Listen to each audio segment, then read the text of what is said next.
Good morning, everyone, and welcome to this edition of Conversation Daily News. I'm your host, Cyrus Webb. Glad you all could join us once again. We, of course, have your news headlines coming up on this hump day with a message from my book, Words I Choose to Live By. And in today's Entertainment Spotlight, you've been part of my conversation with legendary NBA player and coach Ray Scott discussing his book, The NBA in Black and White.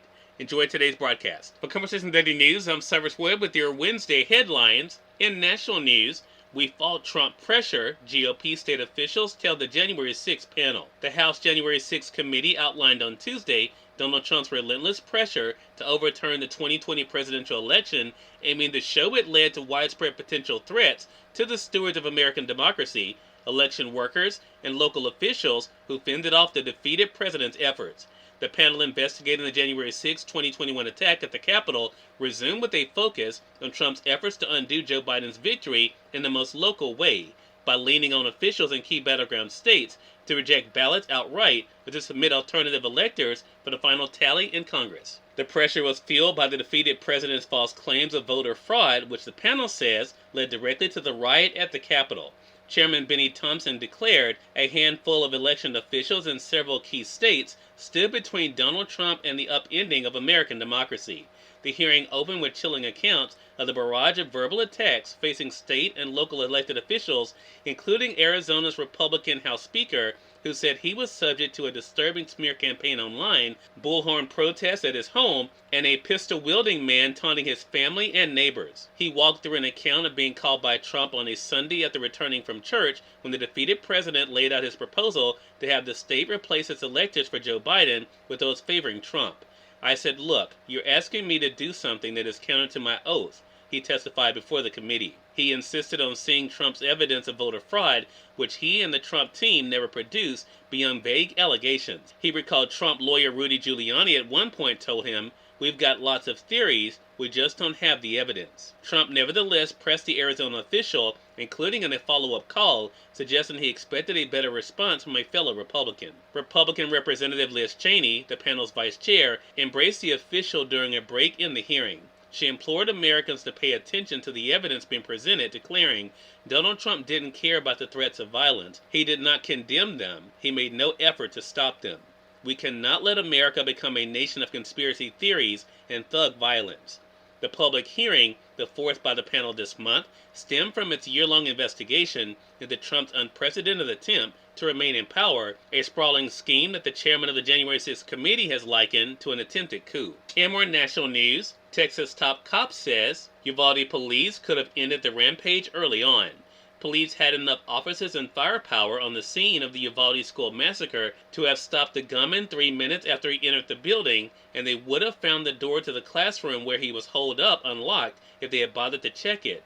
The head of the Texas police testified on Tuesday, pronouncing the law enforcement response an abject failure. Officers with rifles instead stood in the hallway for over an hour, waiting in part for more weapons and gear before they finally stormed the classroom and killed the gunman, putting an end to the May 24th attack that left 19 children and 2 teachers dead. "I don't care if you have on flip-flops and Bermuda shorts, you go in," Colonel Steve McCraw, director of the Texas Department of Public Safety, said in a blistering testimony at a state Senate hearing. The classroom door, it turned out, could not be locked from the inside, according to McCraw, who said a teacher reported before the shooting that the lock was broken. Yet there is no indication officers tried to open it during the standoff, McCraw said. He said police instead waited for a key. On Tuesday, the police chief testified for about 5 hours at a closed-door hearing of a Texas House committee that is also investigating the tragedy, according to the panel chair. Senate members hearing the latest details reacted with fury, some decrying Arredondo as incompetent and saying the delay cost lives.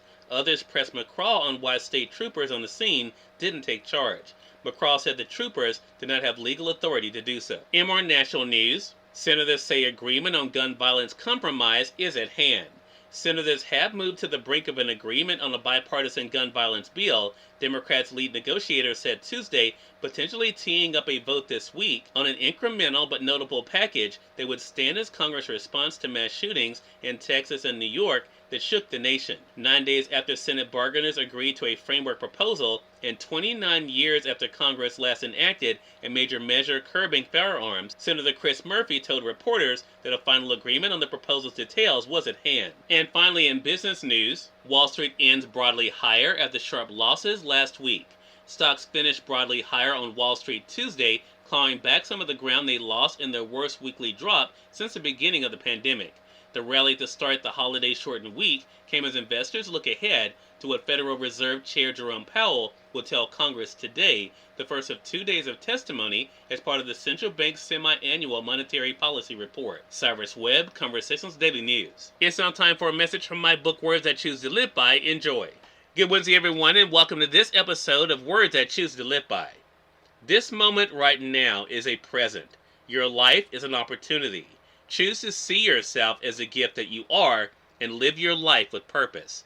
Have an amazing Wednesday. Ray Scott is featured in today's Entertainment Spotlight right here on Conversations Daily News. For Conversations Daily News, I'm Cyrus Webb with the Entertainment Spotlight. Ray Scott joined me on Conversations Live, the radio show, to talk about his career in basketball and his book, The NBA in Black and White. Here's a bit of our conversation. What has that been like for you to reflect on the impact you've had on not only sports, but also history? Well, that's a great question, because what I tried to do, Cyrus, with the book was take a look into my soul and see where I came from and how I arrived at all of the destinies that I seem to have had and been blessed to have had.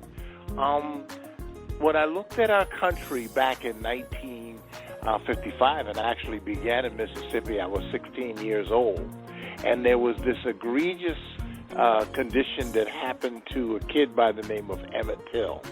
And Emmett was 14 years old. And at that time, I was a 16-year-old. So I was really, kind of introspective in looking at how something like that could occur in America to such a young person. I mean, we knew about the Ku Klux Klan and the things that happened in the South, but to such a kid, So this was quite revealing to me, and so I took that with me into the 60s. And in the 1960s, and you're much too young to know about this, but we had a president come into play by the name of John Fitzgerald Kennedy, JFK. And his mantra was New Frontiers. And when he said that, that just kind of sent a chill to my body, because I was a 22-year-old new rookie first-year NBA player. And so what that meant, living where I was and the way that I was and coming out of college, is that now I could think about things, but when I thought about things, I had revenue. I had money in my pocket. Cyrus Webb, Conversations Daily News. We thank you all for tuning into this edition of Conversations Daily News. But about to get on tomorrow, more news, a message from my book, Words I Choose to Live By, and of course your Entertainment Spotlight. Until then, I'm your host, Cyrus Webb, saying as always, enjoy your day, enjoy your life, enjoy your world. Thank you all for choosing Conversations Daily News today. Let's make today amazing. Take care.